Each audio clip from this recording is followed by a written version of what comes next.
Yeah, I wish we were up to this part here. It says the closing prayer. First of all, my name is Jimmy. I'm a recovered addict. You notice I said recovered. There's a lot of discussion about should we be recovered or recovery. We say both around here, so you can take your choice. It's one of the things I like about this program. We always have a choice. Bob just told a few of you what he thinks. And see, as far as I'm concerned, if you want to talk, that's fine.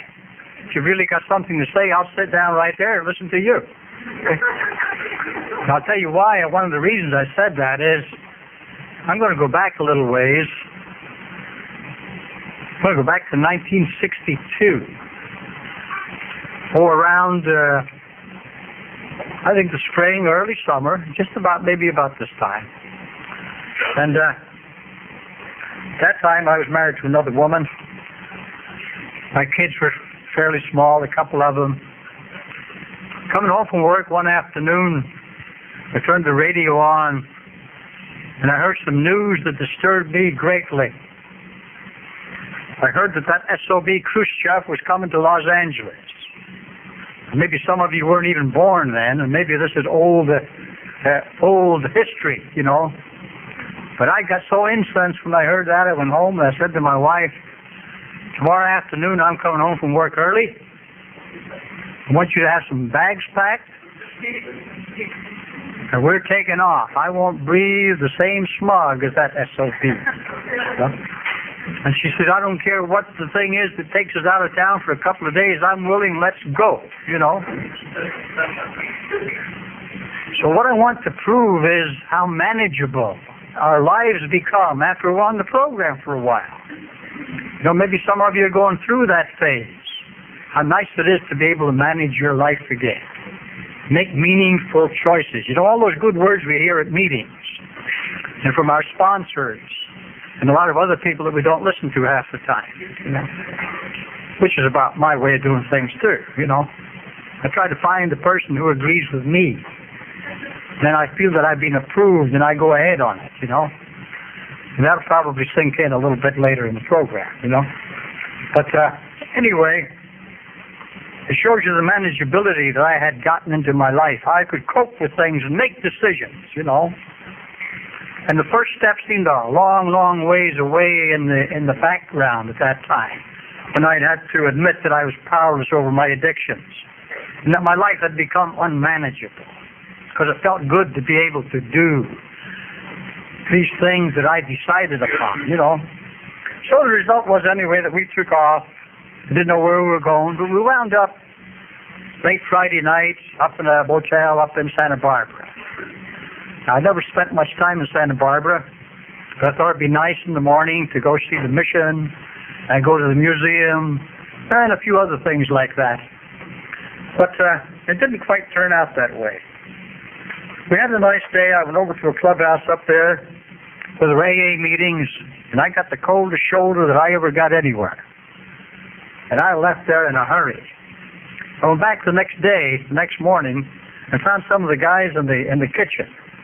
You know, if you want what we have most of the time, the place to get it is right back there. You know, not so much out here. Go back in the kitchen. Get your hands wet, you know, do some dishes. Go chase something to eat. And talk to the guy that's shaking so goddamn bad or the gal that's shaking so bad that they can't sit here, even on their hands. You know, that's where I learned what this program was all about. But anyway, the next morning was Sunday morning, and I felt so good about getting away from LA and away from that SOB, because I used to lay all my resentments on the communists, because then I didn't have to blame any of my friends or myself for what was going on. Okay? That's known as, I guess, passing the buck. You know, I guess there's another word for it. I can't grasp it right at the present time. But anyway, that's what I was doing. So we went out, and the family went to church, and I drove around town a little bit. I picked them up. We started to go down to the museum in Santa Barbara, and I didn't know it didn't open until 1 o'clock in the afternoon. So here we are, about 10:30 in the morning, gallivanting around Santa Barbara, not knowing what to do, not knowing anybody up there. So There was a little park I saw, so we went down to this little park. It was right next to the railroad station. So I went over to a bar over there and got a cup of coffee and was sitting there. And of course, in this bar, like most other bars, there's always a good loud drunk, you know. And he's arguing with the chef back in the kitchen. And I pick up what he's saying, and I said to the bartender, I said, "What's going on with this character, you know?" He said, "He wants a knife." I said, "What the hell does he want a knife for? Is he going to cut his throat?" You know? He says, "No." He says, "Some Ruskies are coming in on the train." And he says he's going to kill him, you know? I said to myself, what the hell is going on? Here I have managed everything so beautiful, and here I am. You're right. I went over to the station, and the train stopped, and off they got, all his bodyguards. And I stood closer than I am to Bob right now. And I'm telling you, I thought to myself, you stupid son of a bitch. You come all the way up to Santa Barbara and you didn't bring your gun with you. And I looked at that little pig-faced, bald-headed, you know what, and I thought to myself, it's a good thing I didn't. It wouldn't be worth it. You know, it wouldn't be worth it. There's a big commotion behind me. And here was the cat from the bar, and he had gotten a knife somewhere, and he was trying to make it over there. When part of the camera crew from TV grabbed him, and then a couple of cops grabbed him and took him away. So it just shows you how well we come to manage our own lives. Now, that's a bit of my own experience. Now, the other reason for telling you that, how manageable my life is today, is that I thought generally I just talk off the top of my head at any given time, because I don't speak often at a big meeting. I speak mostly at small meetings or at the office or at my house. We have 3 or 4 people sitting around the table. That's the way I still like it, because I think we can get a little bit more honest that way. You know? Like you, I'm inclined to talk ahead of myself when I'm up here.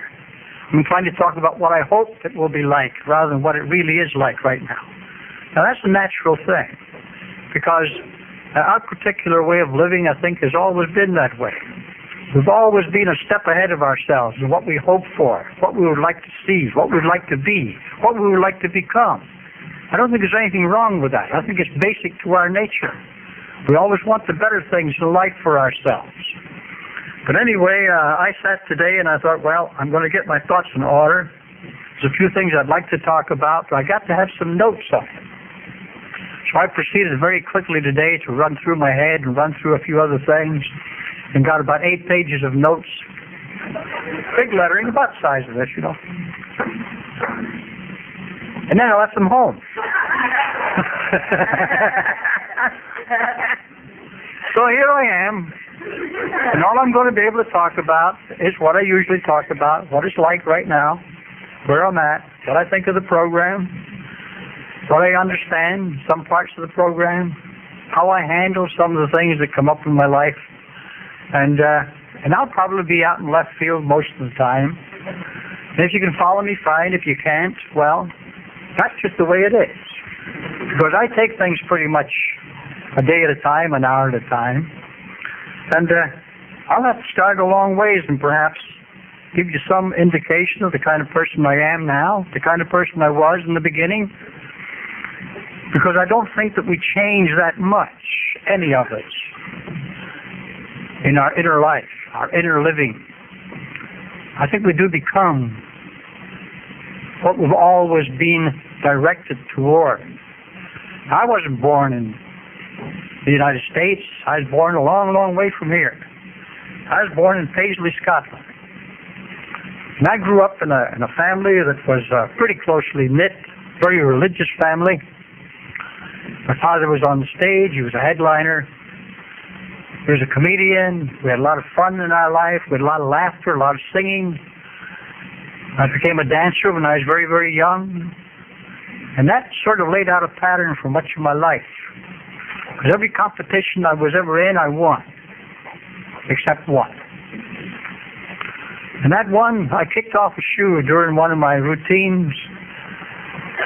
And the judges disqualified me because I kicked off a shoe even though I continued in the competition. And there was a big uproar went up because of this. And the judges wouldn't change their mind. They declared that I was the best dancer there, but that they were not going to give me the trophy. And that sort of laid out something in my life. I always had to be up front. I always had to be number one. And I think maybe today in some ways it's still that way. I don't think that's necessarily bad or wrong, but I think it's something that I have to be very careful of. Because like so many other people, my ego is pretty strong. I've got a lot of pride. I hate to be a loser because I felt that I was a failure for so many years. And I hate to lose at anything. And it's pretty difficult at times for me yet not to push my way in. But you see, I've always found out in my life I never had to push my way to the front. People always pushed me to the front. I never liked too much responsibility. As I say, I have to be very careful of my nature as I know it, not maybe as you see it or think you know me. See, I know me better than any one of you do. It means to me that at any given time I have to be careful of Jimmy Kinnon. Okay? Because I know the extent that I can go to even without thinking and pushing myself ahead in the ego area. It's very easy for me to do that. And I have to be very careful of it. And that's one of the reasons that I don't exert control in my life. Rather, I discipline myself to do only certain things. I don't speak at many big meetings because it is inclined to build me up within my own self to something that I'm not. I'm pretty much a private person. I don't like to reveal myself too much to too many people. I've always been that way. I'm practically a loner at times. I'm not a recluse as some people state, but I prefer sometimes myself and the things I am doing with perhaps one other person, my wife in particular, to getting out in the crowd. I prefer it that way. It's nothing to be proud of nor to be ashamed of. That's just the way I am. And I feel sometimes that I get pushed into a corner. And I've been pushed and pulled by so many pressures throughout my life, including the addictions, that I resent it almost within myself to even feel the way I do. I hope you can understand what I'm saying there. And sometimes it's very hard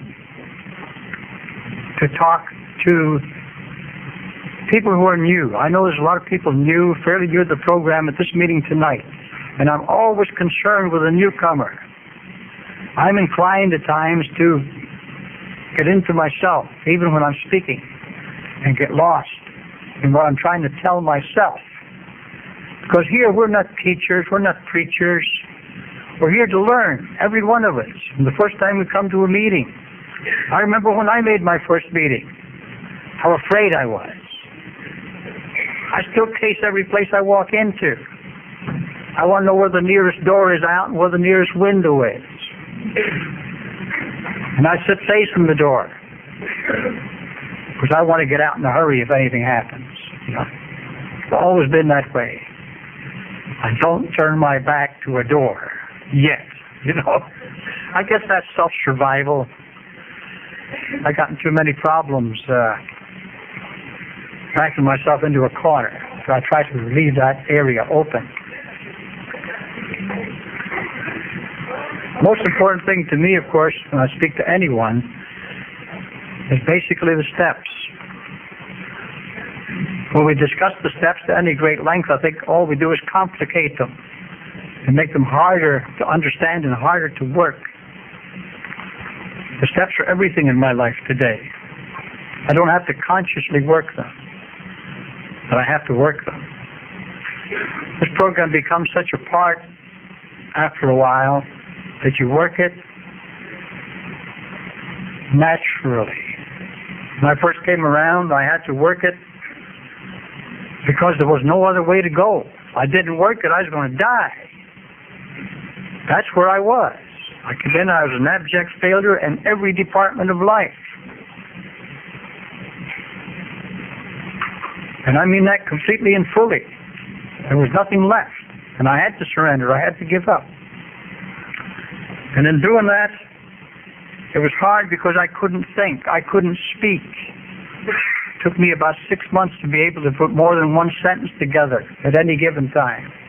And I used to get so angry at myself that people would walk away from me. I would try to say something and my tongue would fall over my eye teeth and I couldn't see what I was saying, you know. It was terrible. And I would get so angry I'd leave the building and I'd go out and pound on a wall, you know. Hit my head against the plaster, you know. Punch my way through doors. Put my hands, you know. So angry at me, you know. I didn't know how to change.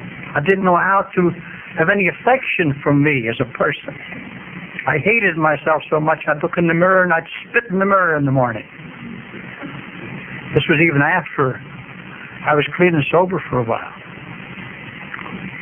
And I didn't know what to do. And I went along like this, but staying clean. And I got a cake after a year. And right up to 10 minutes before I got the cake, I wasn't sure whether I could accept it or not. Because I didn't know whether I'd been clean all that time. I think I wasn't confused. I did not know. And I said to a guy I knew, I said, I don't think I can go up and get that cake. He said, why not? I said, because I don't think I've been on the program for a year. He said, where have you been every night? And sometimes during the day. I said, I've been at meetings 2-3 times a day. 14 meetings on a weekend from Friday night to Monday noon, you know. Up into the jails, up into the road camps, you know. And he said, well, would you come to a meeting if you'd been loaded? I said, hell no. He said, then you got a year in. That's the basis that I took my cake because I wasn't sure, you know. And after a little while, I began to get in real trouble then, mentally, emotionally, and spiritually. And I guess this is the part that goes into the 12th step. You know, I'm jumping from the first to the 12th step, but sometimes that's the way we are in the beginning. It's all we seem to know. Try to stay clean a day at a time and try to help somebody else. All the other steps will fall into place as we go along. Stay clean. Now I ran into a lot of trouble. I ran into trouble with my family. I couldn't sit down and eat a meal with my family for 2.5 years. Talk about emotionally ill, incomplete, ill-equipped to live, you know. I could scarcely work. But I kept going to meetings, kept talking to people, kept going on 12-step calls.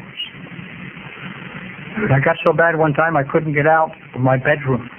1.5 years on the program, couldn't leave my bedroom. And I couldn't talk. I sat there like a vegetable. I couldn't open my mouth. My wife at that time came in, she said, what's wrong?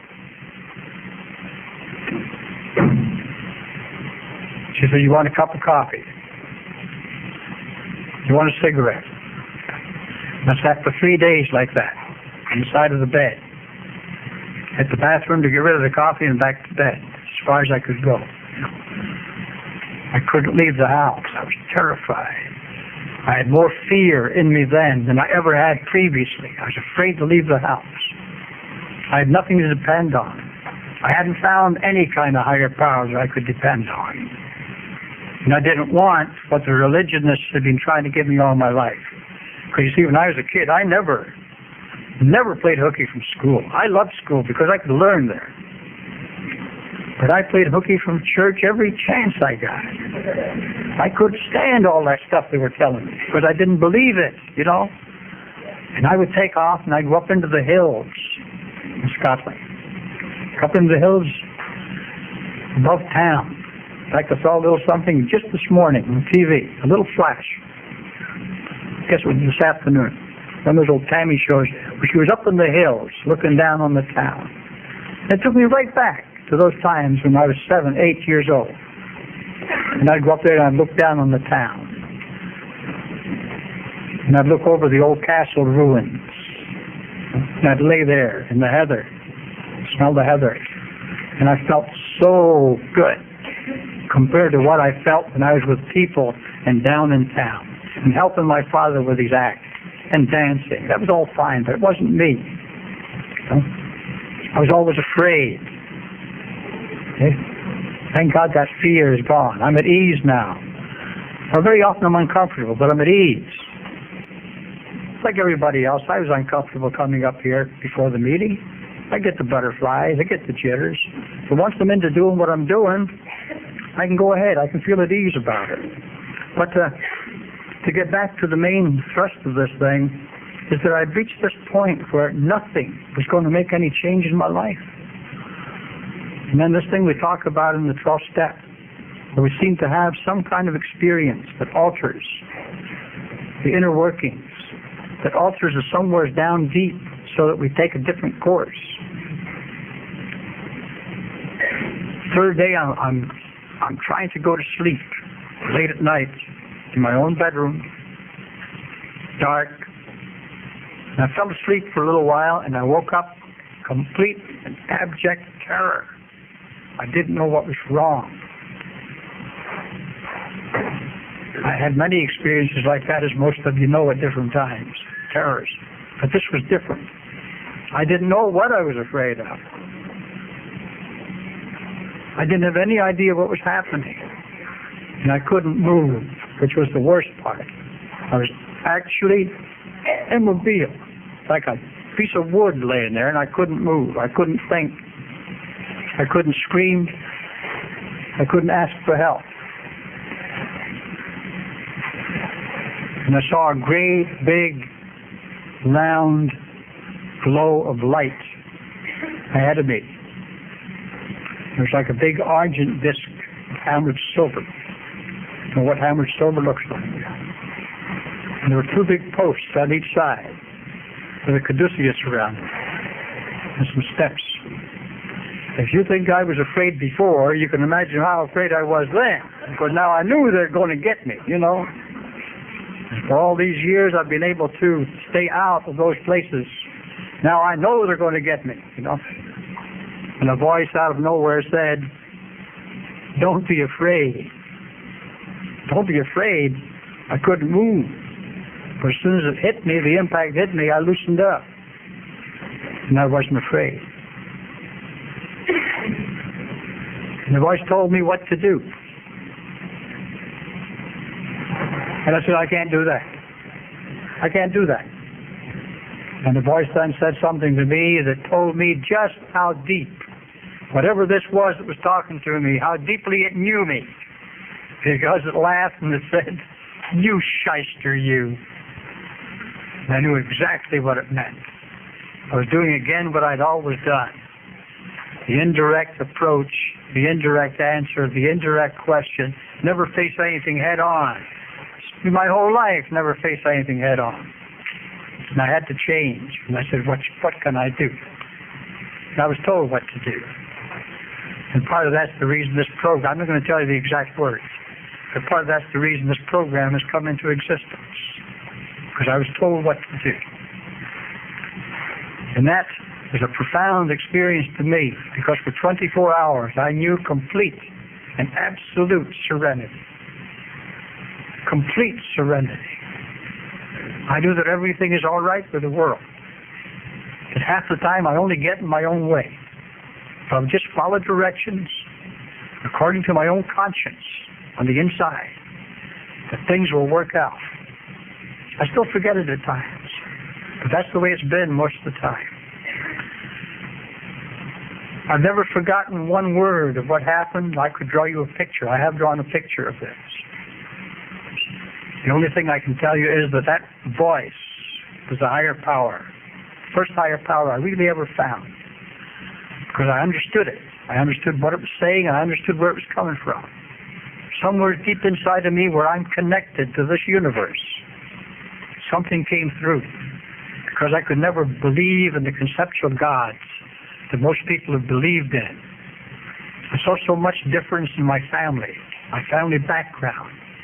You know, from Catholicism to Presbyterianism and all the ways in between, it confuses a child, you know, when you have people that you know. And yet as a child, I always seemed to know there was something more for me. Now, when I was a very, very small kid, I always run around with older people. Now, I'm not talking about at 7 years old, I'm running around with kids 9 years old. I associated with men 60 and 70 years old. They were the people I liked to be with because they had interesting things to tell me and interesting things to show me. The one man I made great friends with was over 70.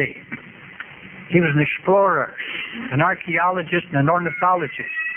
And I used to watch all the things that he had collected in all his travels over the years, and I was so interested in these things. I wanted to do them too. And my other very, very close friend was the town drunk. And he was a great guy, you know. He was so good to me in so many ways, and he was such a louse on another, so many others, you know. And he used to fall down the stairs and break himself open and break his leg, break his head open, and the blood would be running down 2, 3 flights of stairs, you know. And one time when I'm about 7 and a half, he fell down the stairs and I found him, and the blood was running down 3 flights of concrete steps. You know. I found him, I went running in to get my mother.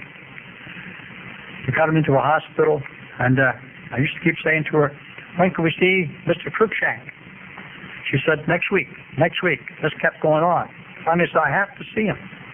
She said, all right. So she took us up to a place called Crow Road. Which means Crow Road. This was the nut house. We're up in this beautiful grounds of this nut house. And here he is sitting in a chair, a wheelchair. And he's just staring straight ahead. He can't see me, and I couldn't understand why he couldn't see me, why he couldn't talk to me. I said, what is wrong with him? She said, he's a sick man. I said, what do you mean sick? She said, he drank too much and got hurt too much over the years. And I didn't say anything after that. They took him away. As we were walking down the big pathway down to get the trolley car to go home, she said, why are you so quiet? I said, well, I'll tell you. When I grow up, I'm going to help people like Mr. Cruikshank.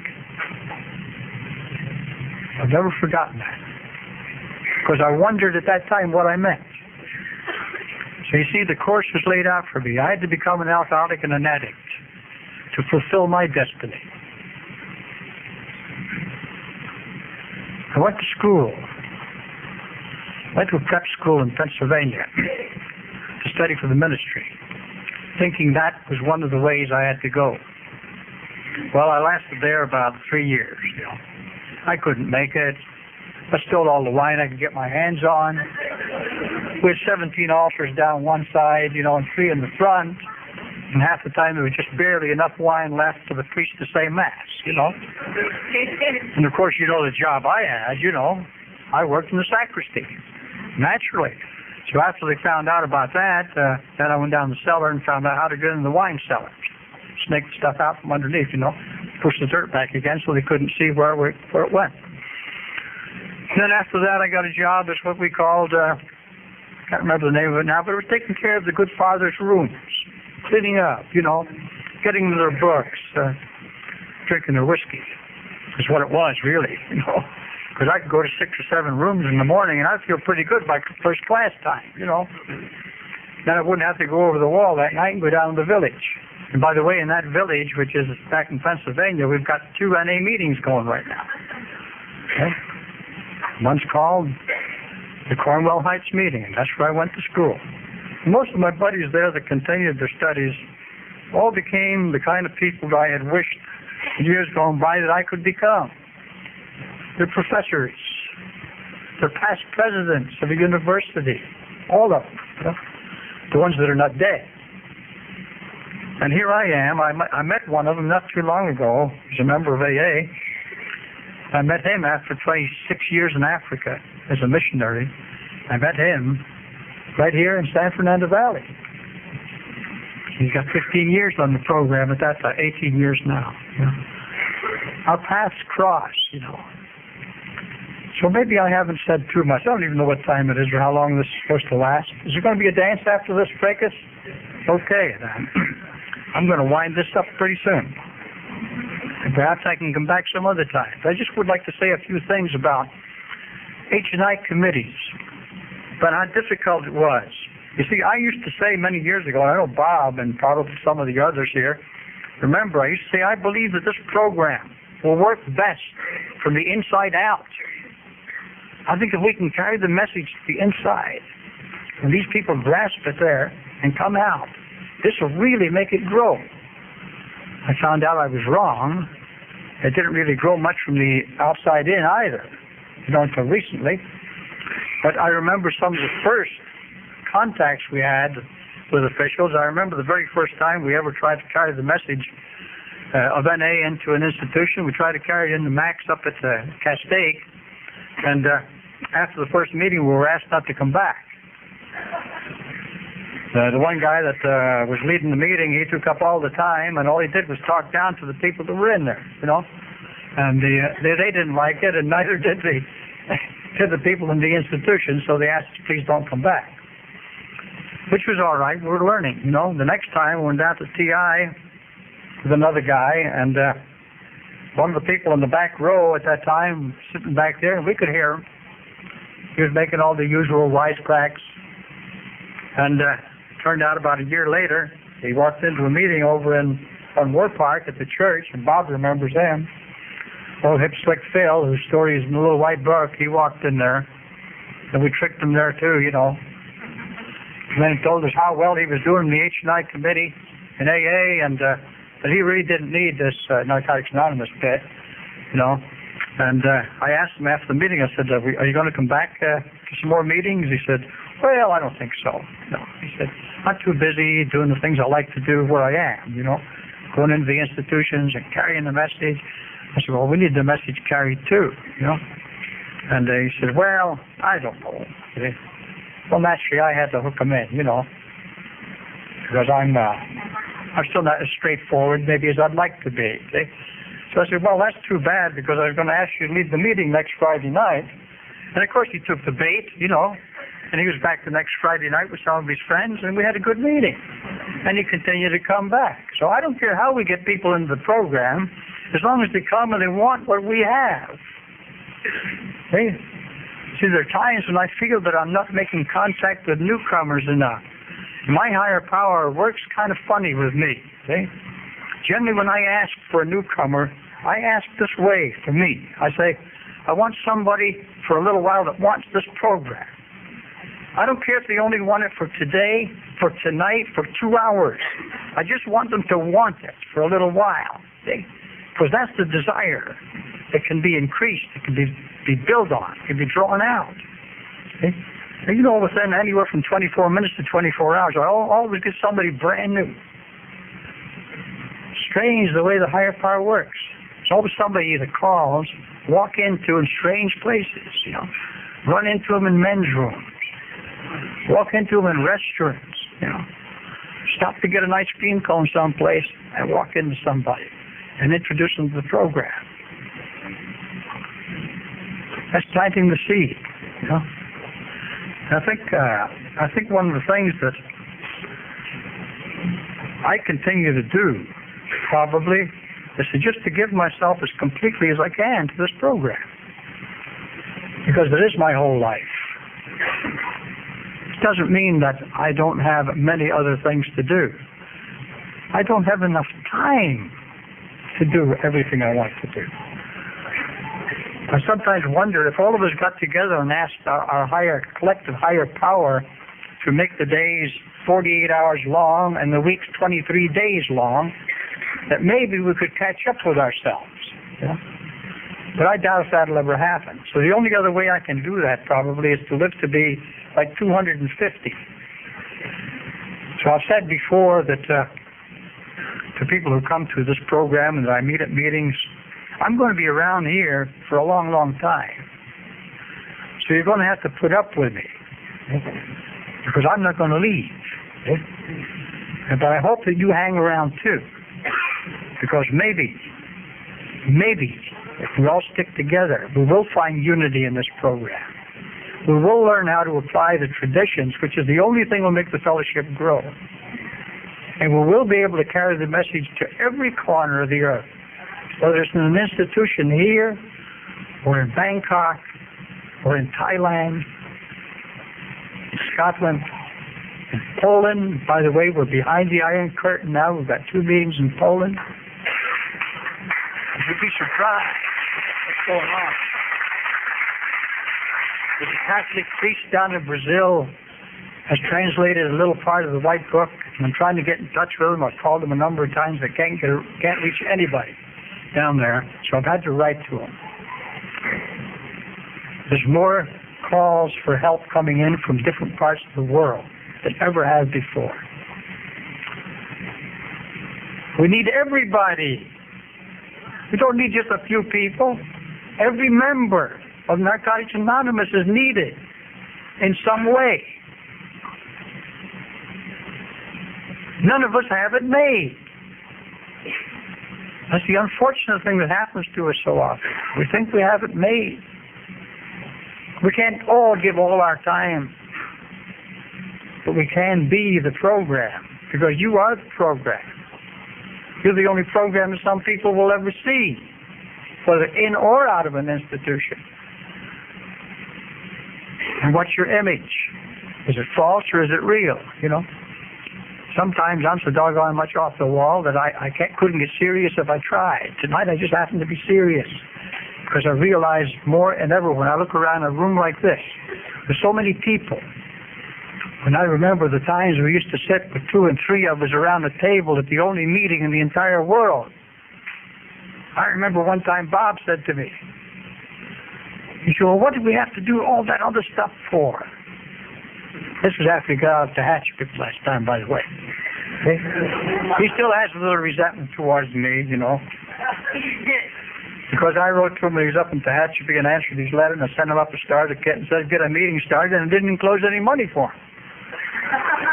Right, Bob? He didn't need any money. What did he need money for? Get in trouble? He was in enough trouble as it was, you know. Yeah. Remember, a lot of times we had to do that. And he said, well, what do we need all this stuff for? I said, because one of these days there's going to be a lot of kids that are not born yet. They're going to need what we have to offer. Thank God we have what we have to offer. Not just new people, but the kids of the members who weren't even born at that time. We've got something to offer the world.